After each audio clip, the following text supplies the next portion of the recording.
Hi, I'm Marley. I'm Maria. And I'm Kendra. Welcome to Cafe Hachidori. Alrighty, do we have any interesting drinks here? I'm now drinking some green tea. I actually got some new tea, honey lavender. I'm really into it. Sounds It's like relaxation tea. Yeah. I got myself a cup of my favorite black tea, Earl Grey, with a little bit of milk and sugar. God, love Earl Grey tea. Alright, let's jump right in to character development for Kimi no Na wa. Spoiler alert. This is just spoilers all throughout this. If you have yet to watch this movie and you don't want the plot to be spoiled, please do something else with your free time. The movie really focuses on Mitsuha. Mitsuha is, although Mitsuha and Taki are considered protagonists, the movie really focuses on Mitsubishi. Mitsubishi, you know that her mom is dead. Her dad married into their family, and he also is now the mayor of the town after he left the family. She has a younger sister they're taken care of by their grandmother. They have, apparently an old family because there's a bunch of traditions, a bunch of portraits and pictures on the walls. You know that her and her dad have a strained relationship. We know that she's probably going to be taking over the shrine, so she's not really conscientious of money at all. At all. Doesn't seem like she's used to having a job. I would assume that she's considered a town princess since she is the daughter of the shrine and the daughter of the mayor. And we only really ever see her having two friends. Everyone else seems to be kind of much more social than she is. But she's also extremely impulsive. I mean, this girl cuts her hair randomly after, well, I shouldn't say randomly. She cuts her hair because she gets sad because she realizes that Taki doesn't recognize her, because she impulsively decides to go to Tokyo to go visit this boy. And while she meets him, mind you, she's never been to Tokyo, so she just goes to Tokyo, tries to find him, doesn't message him, just tries to find him. And then when she does find him, it's on the train randomly, and he doesn't recognize her because he is still a middle schooler.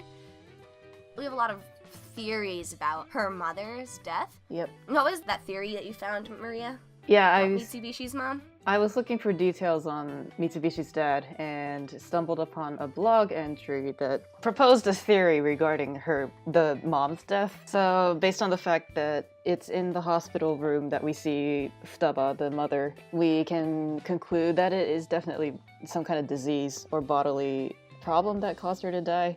And we see that her dad says, "I couldn't save Futaba," as she's dying. This blog writer proposed that Futaba also had the body-switching dreams with the dad. Therefore, the dad knew that Futaba was going to die of some disease that was probably preventable, but he couldn't, and therefore has strong emotions against the body-swapping dreams when Mitsubishi brings it up to him. But we definitely know that he does believe in kind of folklore and stuff like that because he did study in folkloristics, according to sources. Which I fully support that theory. It makes so much sense to me. It does. And if it certainly happened to the grandma and Mitsuha.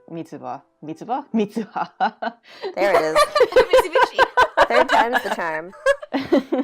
If it happened to Grandma, Hitoha, and Mitsuha, then it definitely happened to Futaba. We'll put the source for that in the link description box. I can't... Okay, let's talk about Taco then. Lovely Taco. Goodness. Gosh, I feel so... you haven't called us out for calling her Mitsubishi at all. Yeah, what the hell, Kendra? You gotta say something. What? I don't want to just run in there and scream at you. What do I know? We weren't Okay, so the thing was, Marley and I were discussing the live-action adaptation of this, and that's when Marley's phone decided to autocorrect Mitsuha into Mitsubishi. And so she said, "And Mitsubishi in the Midwest." And I was like, "Mitsubishi? Why did you suddenly describe a corporate?" And she meant Mitsuha.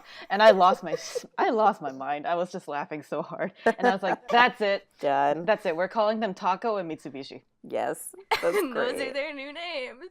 Because, And we were like, why we're gonna throw that into the Cafe Hachidori and see how Kendra picks it up. I didn't you want to say didn't anything. say I didn't want to say anything. anything because I assumed that you knew what you were talking about, so I just shut up about it. Gosh darn it. Anyway, on to Taki. So we have Taki, who's the other main protagonist, but he is not nearly as explicitly explained as Mitsuha is. We know he lives in an apartment, but we don't have any idea what happened with his mom. Are they divorced? Is she dead? We don't know. I'm actually more inclined to think that they're divorced rather than that she's dead. We could have seen a shine, you know, of like her picture, and then done. We know that his mom's dead. Like, we would have known that. You mean like an altar? Yeah. I actually don't think, in thinking back to it, I don't think there are any, like, pictures of her or, like, mentions of her that, like, exist around, like, what scenes of the apartment that you do actually see. Mm-mm. And so I think you might be right in that they, you know, are probably divorced. We only know that his dad exists and that they live together in that apartment, and his dad may be an architect, and that's just specifically based off of all of the amount of, like, they have a copious amount of architecture books in their house. They do. I just think that if we could have had more visual cues for Taki's life would have been nice, because, like I said, we only ever really know that much. We know that his dad's an office worker, and we don't really know how his dad and him have a relationship. We know that he's irritated that Taki didn't wake up on time for when Mitsuha was in his body the first time, but that's about it.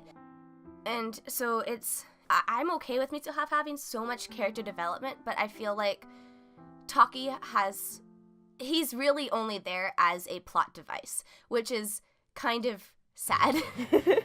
But it's true once you get down to it. He's the one who makes the story actually move. He Yeah. does. Because he's the person that finds out about the holy area. He's the one that finds out about Mitsuha's past for the audience when he's tripping on the sake. He's the one that figures out that the comet did destroy the town, and he's the catalyst for going to the Twilight scene in general. We do get a lot about his personalities throughout the film. I think his personality is very well rounded out, but his past just isn't. Yeah, and I think, though, the way that this movie is set up, and I think that's kind of one of the great things about the sort of switches back and forth between their two perspectives, and Taki totally is a plot device used to kind of kick everything into gear, but I think by being able to have it switch perspectives so much, it becomes a little less obvious that he's being used in that way, and it does give him a little bit more rounding and a little bit more depth as a separate character. But there actually isn't that much switching between the two. Yeah, it's mostly Mitsuha, especially in terms of screen time. Oh, most definitely. It's either Mitsuha's body with Mitsuha in it, Mitsuha's body with Taki in it, or Taki's body with Mitsuha in it.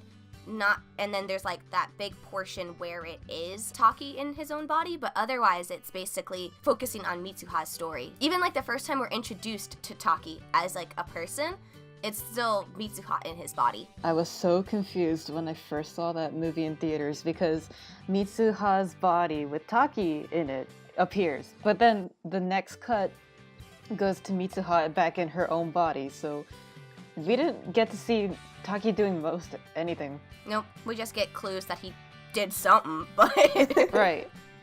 But I still think that Taki's a self-insert character.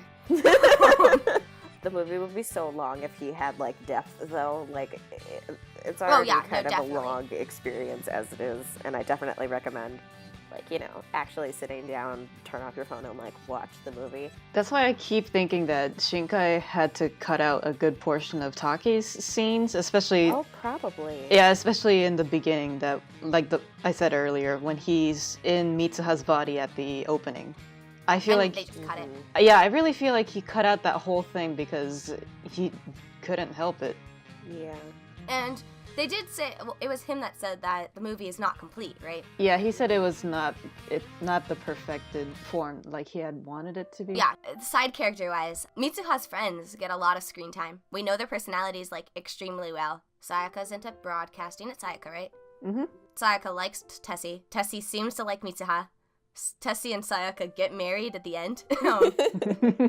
We have a lot more development for them that's kind of more explicit than in terms of like Taki's friends that are his side characters. Shinta, he like just disappears. I don't even at all remember all that much of, like, Taki's friend group, and literally when I was rewatching the movie, and I was like, oh, right, guys in suits complaining about not finding jobs, that's friends. Tsukasa, who is his other friend, he's the one that goes on the adventure with him. Right. We know that he goes on the adventure. We know like all of like a little bit more of his personality. Maria found a theory that he's engaged to Okudera. It's not even a theory. He is? Yeah, I found on some certain webpage that he can be seen with a ring on his left ring finger. And there was a quote from Shinkai director that said, this is not like explicitly stated, but in my mind, as a hidden setting, I like to believe that Tsukasa got engaged to Okudera-senpai. So then, That's cool. once again, hidden settings within Taki's life. Like, his friends aren't even explicitly engaged. And that's a nice segue into Okudera-senpai. Yeah. She's very kind.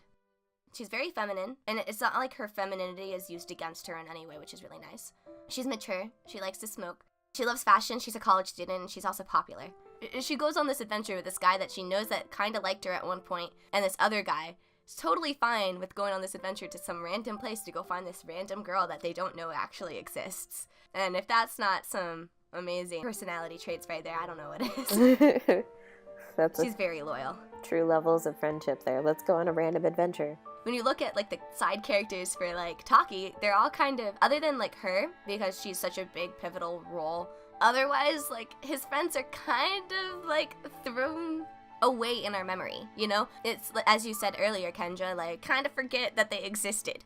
I guess I was just saying, it's kind of one of those things where it's like, they're there because it would be really weird if they weren't there, but at the same time, like, they serve kind of as a purpose to, like, round out those things that, like, would be kind of odd. Like, if you went into a bedroom and there was no bed, it would be really, really weird because there's no bed, but also when you go into a bedroom, you don't really notice that the bed's there. It's just something that's supposed to be a part of the scene. They're furniture, basically. Taki's friends are furniture. Mitsuha's friends are actual, plot development pieces because they both are needed in order to save the town from the comet, but like Taki's friends are furniture. Thanks, Kendra. Yes, I love that analogy. People get to be furniture. It's great. So we have Mitsuha, the self-insert character Taki, Mitsuha's friends who help save the day, and Taki's furniture friends.